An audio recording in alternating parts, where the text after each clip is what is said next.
Hapon guys. Oh guys oh. Baha. Oh, baha talaga. Oh. Oh. Baha na, di ba? Sabi ko na kanina, pag ganyang ulan, buhos, yan.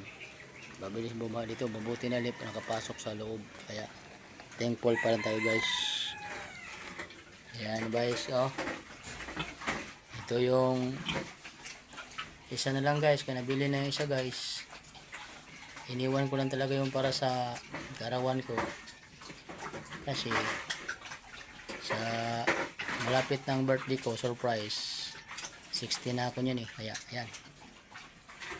Talagang pinaghandaan ko yan eh. Para maraming makain ng mag-anak, kaibigan ko. Salamat tayo sa Diyos na binigyan tayo ng mahaba-habang buhay. Ayan. Ito naman si Maya guys, so medyo marumi. Ayan. Ayan 30, 90 days na yan guys. Laki ng tiyan, puro budog, puro usog. Araw na harvest na yan guys ha. Tapos ito naman si Maya ay 10 days na. Simula na ng anak. 10 days na po yan siya guys. Nilinis pa rin namin yung kulungan nila guys kasi kailangan malinis. Kahit na masikip ang espasyo, ang lugar. Yan, yan naman isa. 12 days na simula ng pinakastahan. Yan ang mga kaganapan namin ito sa loob guys. Yan, sama ko pa rin yung partner ko palagi. Ano. Yan, talagang habang hindi kami maghihiwalay yan. Hiwalay lang kami kung wala na kaming buhay para pareho.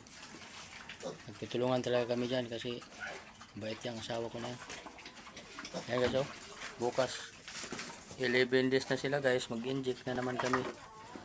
Magtanggal pala ako ng itlog. Yan oh. Tapos yung iba naman dito, tulog. Ayan guys, yan ang mga kaganapan na dito guys.